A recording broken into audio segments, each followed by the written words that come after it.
ว่านางนัตยาบ้านมีวงศ์อายุของน้องได้16 ปีบ้านอยู่ปัจจุบันบ้านหาสัมพันธ์น้องเป็นนักเรียนสังกัดชีโรงเรียนมัธยมสมบูรณ์สันติภาพสำหรับเส้นทางของการก้าวเข้าสู่การประกวด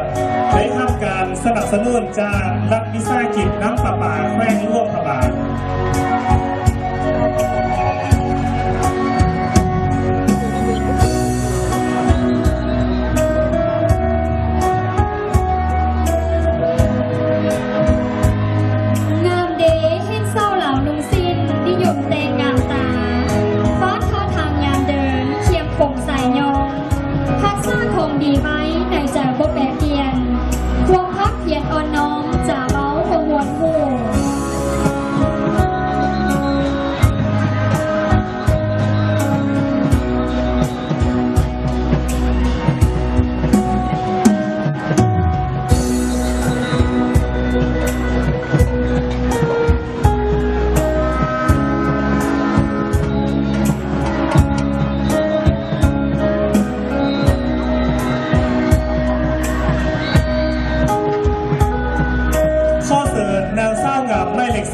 ขึ้นสู่เวที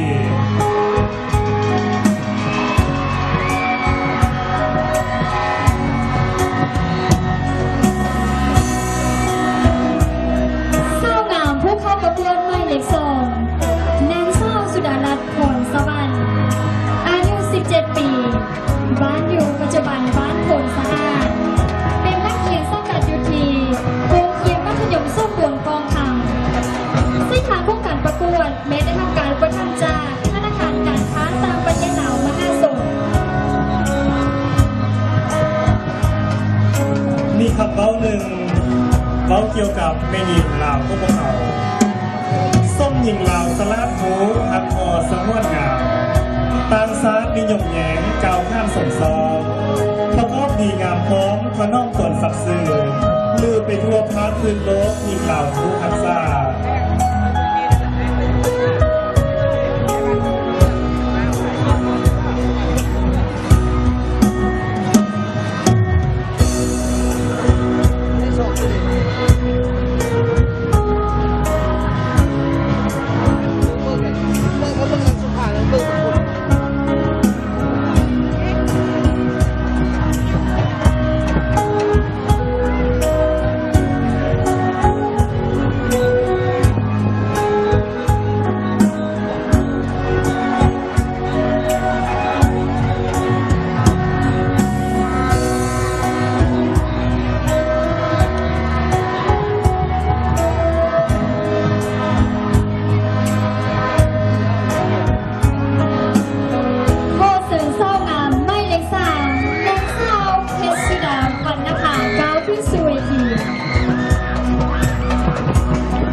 กำลังแสดงความงามเพื่อประทานได้รับชมในปัจจุบันนี้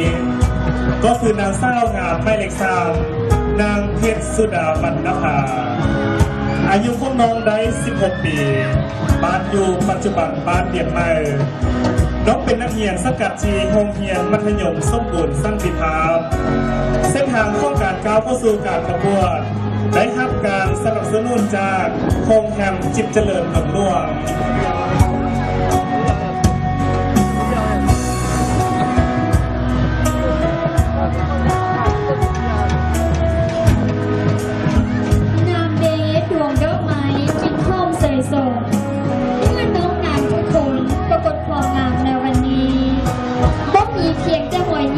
บุคลิกท่าทางก็เพียบพร้อมทางวาจาอ่อนน้อมส่งแนวเศร้าลูกบางที่เราลืม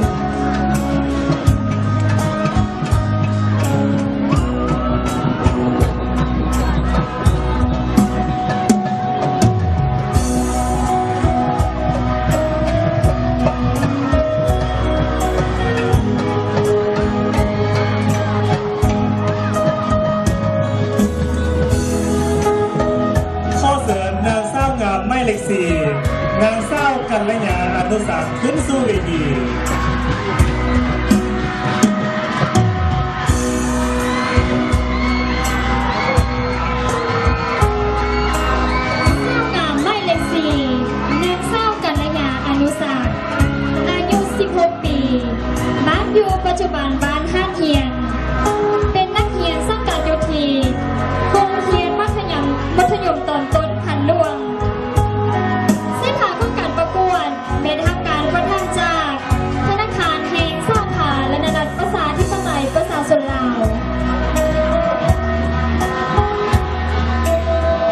คำเล่าหนึ่งเกี่ยวกับเศร้าลาวข้องพวกเขา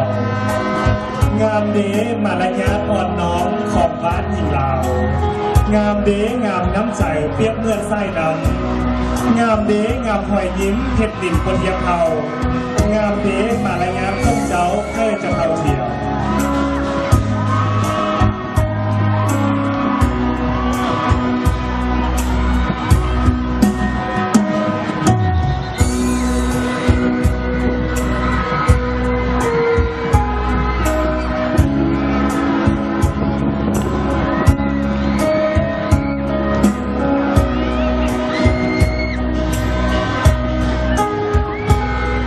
ข้อเสริญเศร้างามไม่เล็กค่าก้าวขึ้นสู่เวที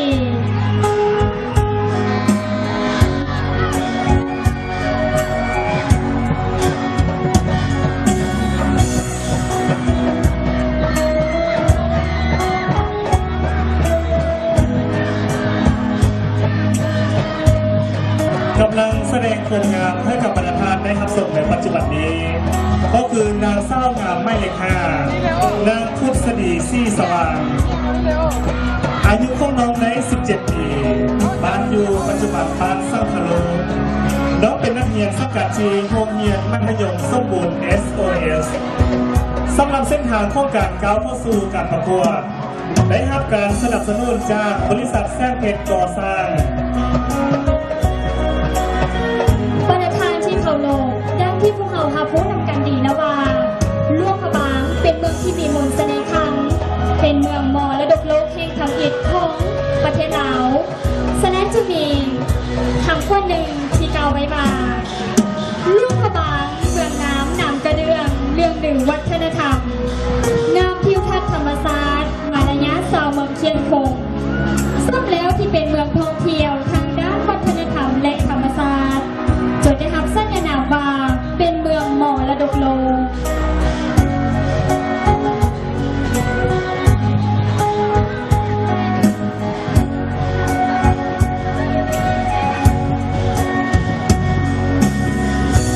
ข้อเสริญนางเศร้างามไม่เล็งโหง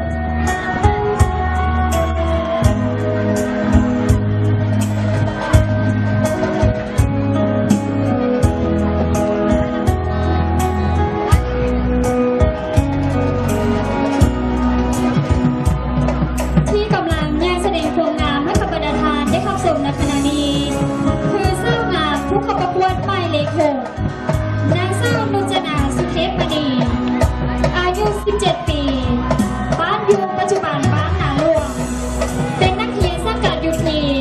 โรงเรียนมัธยมส้มบูรณ์สันติภาพการประกวดในครั้งนี้ไม่ได้รับการอุปถัมภ์จากรัฐวิสาหกิจไฟฟ้าลาว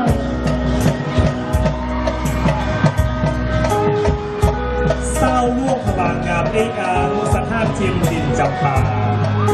ดินแดนแห่งผูกผ้าร่วมจำปาบานแย้มซ่อมแซมวาจาเว้ากิริยาพบานทองสาวภาษาพี่น้องประกอบไว้ร่วมพบาง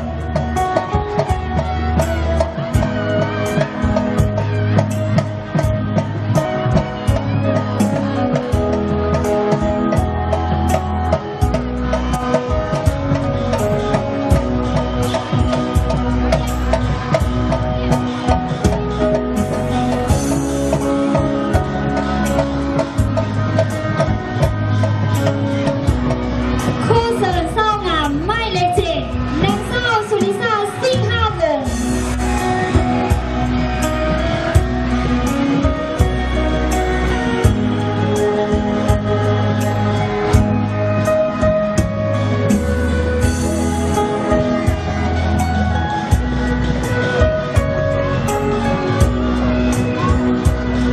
นางเศร้าผู้เข้าประกวดไม่เลยเจ็บนางสุริซาซิ่งห้าวงศ์อายุของน้องได้ 17 ปีบ้านอยู่ปัจจุบันบ้านมโนน้องเป็นนักเรียนสังกัดจีโรงเรียนมัธยมสมบูรณ์สันติภาพเส้นทางของการก้าวเข้าสู่การประกวดได้รับการสนับสนุนจากแผนกแถลงข่าววัฒนธรรมและท่องเที่ยว งามเดมารยาทอ่อนน้อมของบ้านหญิงลาวงามเดงามน้ำใจเปรียบเหมือนสายน้ำงามเด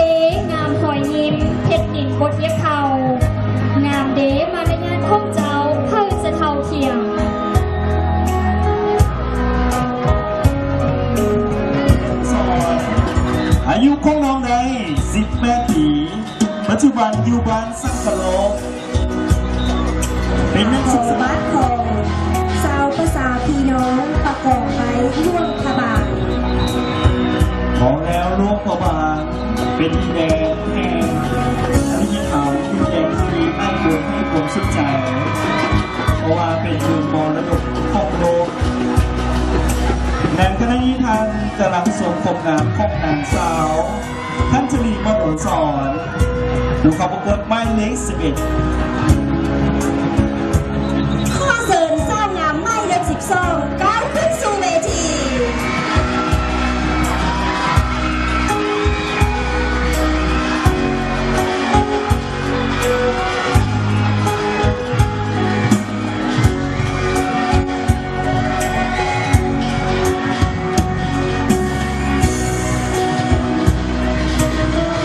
เศร้างามไม่เล็ก12นางเศร้าโบราณลีสางพุ่มเพชรสวงอายุของน้องได้16 ปี บ้านอยู่ปัจจุบันบ้านดีสุด เป็นนักเรียนสังกัดอยู่โรงเรียนมัธยมสมบูรณ์ปองคำเส้นทางโครงการประกวดในครั้งนี้ได้รับการอุปถัมภ์จากธนาคารแห่งสปปลาว บรรดาที่กรมกำลังทรงความงามของนางสาวผู้เข้าประกวดหมายเลข12 เป็นสุดสารบับแล้วเป็นมาความงามที่เอกอาร์ของผู้การดูชื่อของแม่หญิงลาวยังมีคำเมาว่าคำว่าแม่หญิงลาวกับสิ้นบ่สิ้นซื่ออันลืองามดอกนางามบ่มีงามเท่เพื่อขายขายเขา งามบ่มีหวันเศร้างามยิงเหลาประดับใส่นุ่งสิ้นไหมแหวนแหวนเลือกล่าพอปานสาไม้หงสันเดเอาจงหักพอไว้ อย่าให้เสื่อมเสียสูง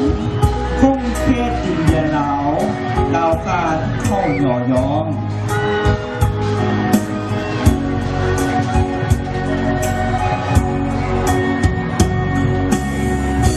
ลำดับต่อไปข้อเสริญสาวงามหมายเลข13 ขึ้นสู่เวทีสาวงามหมายเลข13 นางสาวอำไพสาวภูวงศ์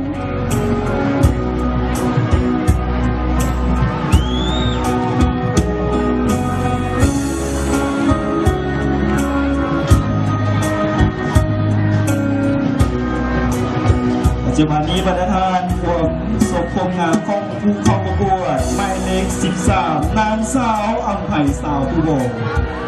ปัจจุบันอยู่บ้านนาเวียงคำอายุของน้องได้17 ปี เป็นนักเรียนสังกัดอยู่โรงเรียนมัธยมส้มบุญสันติภาพการเข้าประกวดในครั้งนี้ สนับสนุนโดยโรงแรมเอซีไร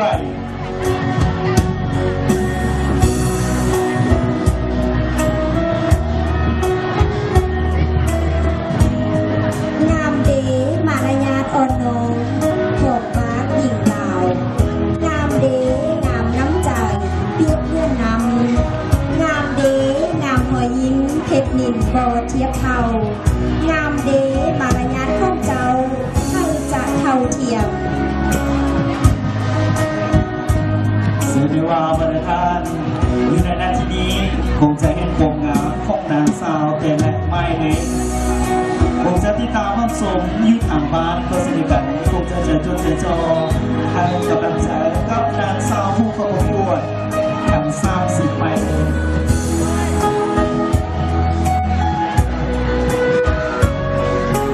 ตอนนี้บรรดาท่านกำลังชมความงามของนางสาวหมายเลข13 นางสาวอำไพสาวภูวงศ์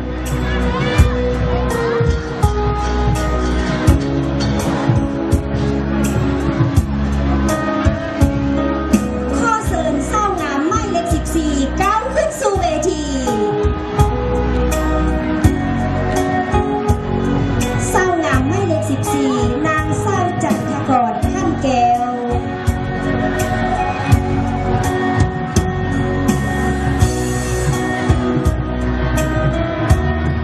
ข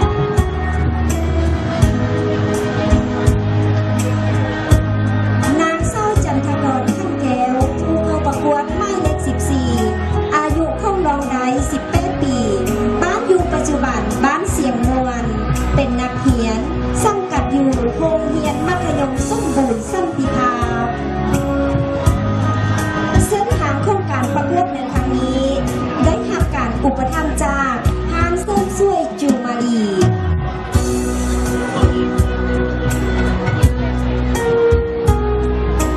หมายเลข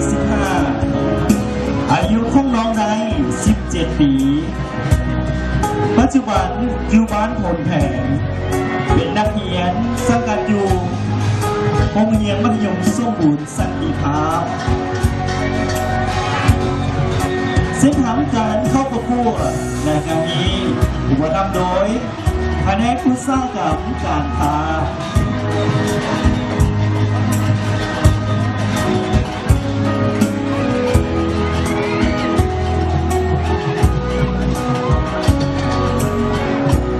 วัฒนธรรมทรงคุณงามของ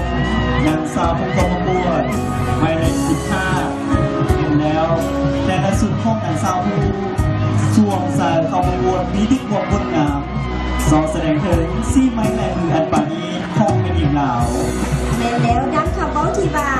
ทุกคนควรเคยแพ้คือสิ่งนี้ที่เป็นดาวร่วมขบางงามเอกอาสถานที่ดินจำปาเมืองแพงดวงบุพาปวงภาษาโกยอนองหักสร้างวัฒนธรรมเยียบพองของใจทุกประเทศจึงโกเป็นเพศเมืองยอดนิยมแห่งโลกา ขอเสริญสาวงามผู้เข้าประกวดหมายเลข16ขึ้นสู่เวที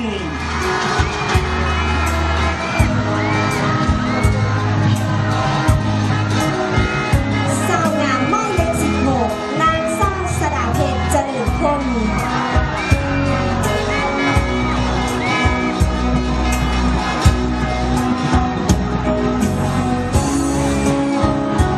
ผู้เข้าประกวดหมายเลข16นางสาวสดาเพชรเจริญพลอายุของน้องได้17 ปี บ้านอยู่ปัจจุบันบ้านสร้างทองเป็นนักเรียนสังกัดอยู่โรงเรียนมัธยมสมบูรณ์สันติภาพเส้นทางของการประกวดในครั้งนี้ ได้รับการอุปถัมภ์จากแผนกศึกษาธิการและกีฬา ประธานวงสมความงามของสาวงามและแล้วคือนักพัฒนาได้ขับส่งสุดสารบัตนะครับคืนนี้แล้วก็จะมีการแสดงศิลปะวัฒนคดีมาสร้างบรรยากาศนักพัฒนาได้ติดตามชมกันขึ้น ในปัจจุบันนี้คณะกรรมการผู้ปกครองก็ควรส่งความงดงามคงแต่ละนางสาวคงกับ5คะแนนไปพร้อมแต่ปัจจุบันนี้เสียได้ว่าคณะกรรมการผู้ปกครองก็คงที่จะหนักใจเต็มที่เพราะว่านางสาวแต่ละน้อง30นางสาวนี้ล้วนแล้วแต่มีความงามที่เป็นเอกลักษณ์พร้อมทั้งมีกิริยามารยาทที่เพียบพร้อม ปัจจุบันนี้สาวงามหมายเลข16นางสาวสนเพชรเจริญพลผมแสดงความงามให้กับประธานได้ติดตามชมลำดับต่อไปขอเชิญสาวงามหมายเลข17นางสาวธิดาธีรศักดิ์ขึ้นสู่เวที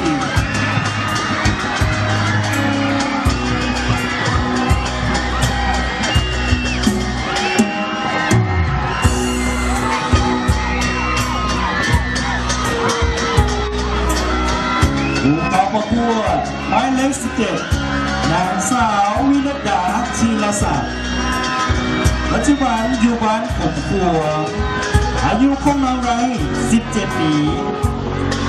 เป็นนักเรียนสังกัดอยู่โรงเรียนมัธยมสมบูรณ์ปองขับเส้นทางของการเข้าประกวดในครั้งนี้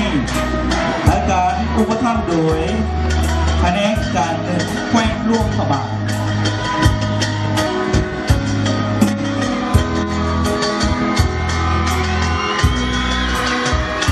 งานเด้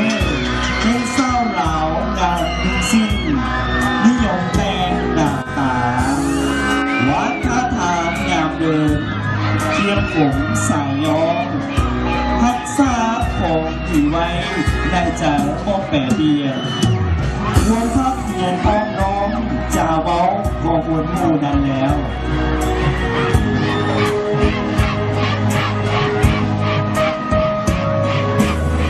บรรดาที่กำลังส่งพวงงามของผู้เข้าประกวดหมายเลข17คือนางสาววินดาธีรศักดิ์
เหียนสังกัดอยู่มัธยมตอนต้นขันหลวงซึ่งหากโครงการประกวดในครั้งนี้ได้ทำการอุปถัมภ์จากบ้านป่าข้าม